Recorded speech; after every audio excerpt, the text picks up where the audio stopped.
आध्यात्मिक मार्ग में एक अंतिम चरण जिसके आगे वो मनुष्य, वो इंसान नहीं रह जाता।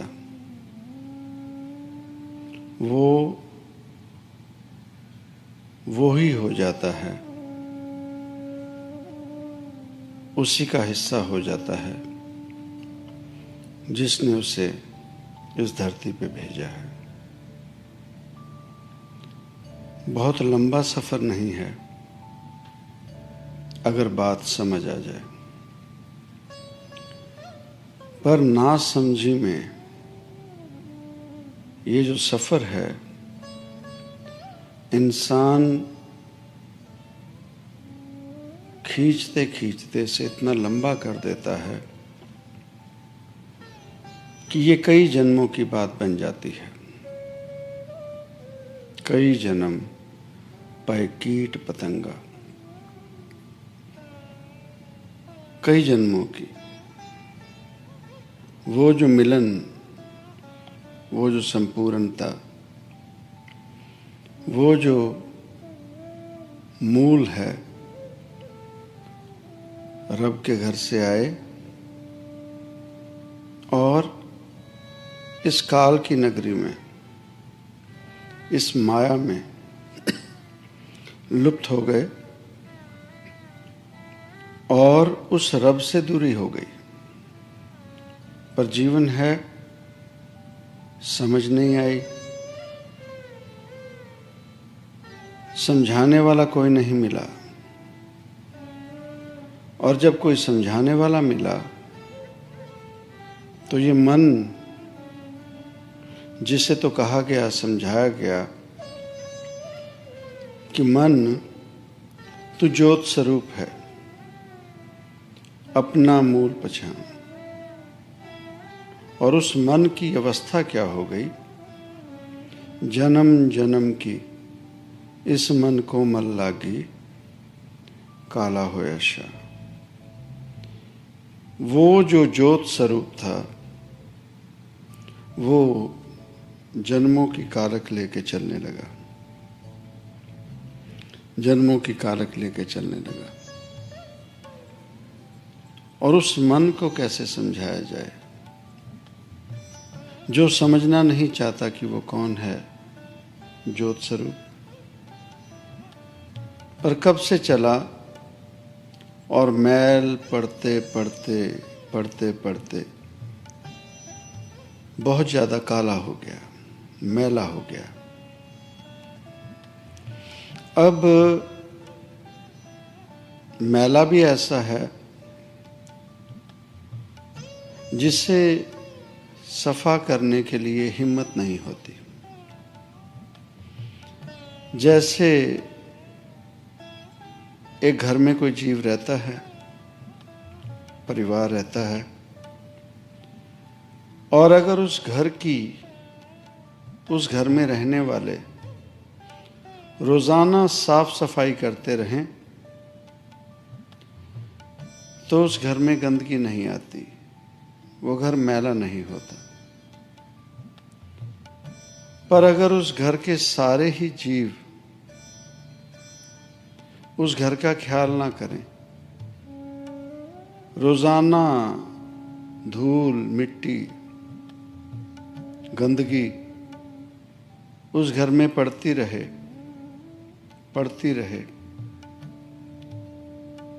तो एक समा आ जाता है, कोई समझाए कि इसे साफ करो, तो इंसान उसे इतने अच्छे से साफ नहीं कर सकेगा। कारण एक तो आदत नहीं, दूसरा इंसान हिम्मत हार जाएगा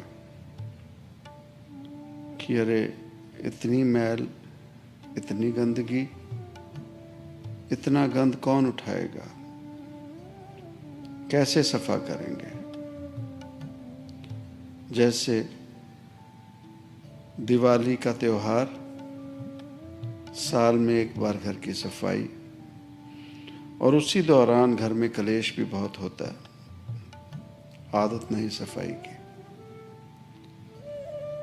वो अवस्था है हमारे मन की, जन्म जन्म की इस मन को मर लागे। अब साफ कैसे हो? साफ करे कौन? अगर जीवन में कोई आता है समझाने को, हमारा वो जो मन काला हो चुका है, वो स्वच्छता को, सफाई को अपनाना नहीं पसंद करता, वो उसे अपनाता नहीं है। और हमारे अंदर की मन की जो मैल है, वो मन की मैल उस प्राणी को जो हमें जीवन में अंधेरे से उजाले की तरफ ले जाना चाहता है, गंदगी से स्वच्छता की तरफ लेके जाना चाहता है, हम यकीन नहीं करते। यकीन ना करने की वजह से वो जब भोलेनाथ होके आए तो उन्हें एवज में, इसके बदले में सती देते हैं। इतना बड़ा काम करते हैं वो जो हमें समझाने आया। वो जब राम होके आया तो उसे वनवास देते हैं। वो जो कृष्ण होके आया उसे अपने हाथों से मौत देते हैं। वो कबीर होके आया, उसे अपने हाथों से मौत देते हैं। वो नानक होके आया, उसे कोई कहे पूतना, कोई बेताला, पाया दीवाना शाह का नानक बोरा, ये हम एवज में देते हैं। वो क्राइस्ट साहब बन के आता है, उसे हम मौत देते हैं। वो मोहम्मद साहब बन के आते हैं, उसे हम सजा देते हैं कि तू हमारा भला करने क्यों आया। हम उन चीज़ों से जिनसे हमें फ़ायदा होना है, उन जीवों से जिनसे हमें फ़ायदा होना है, हम उनसे दूरी करने लगते हैं। हम उससे, उन जीवों से कटने लगते हैं, उन्हें नापसंद करना शुरू कर देते हैं और ऐसे जीव ढूंढने लगते हैं जो हमारे जैसे हैं और हमारी गलती का साथ दें और हमें उस जीव से, उस रब से और दूर कर दें। हमें उस जीव से और दूर कर दें। कल तारन गुरु नानक आया। अगर नानक पातशाह के बारे में कहा जाता है कि वो कलयुग के मालिक हैं, कलयुग को तारने के लिए आए हैं, तो उन्हीं के जीवन काल में बहुत सी कहानियां हैं जो हमें बहुत ज़्यादा जीवन में शिक्षा देते हैं। वो नानक किसी से प्रेम करता है, किसी से दिल लगाना चाहता है। वो जो खुद रब, आप नारायण कलाधार जग में परवरे हो, वो खुद किसी से दिल लगाना चाहता है पर उस जीव को समझ नहीं, पहचान नहीं। तो वो मिले उस जीव से जिसका नाम था भाई मूला। उस मूले में कुछ क्वालिटीज थी, गुण थे। वो रूह कहीं पहुंची हुई थी, भाव आम इंसानों से अच्छी रूह थी, भाव, नाम सिमरन, भक्ति पूर्वले जन्म की कमाई थी। वो जो नानक ने देखा तो उनका दिल आ गया, अपने फायदे के लिए नहीं।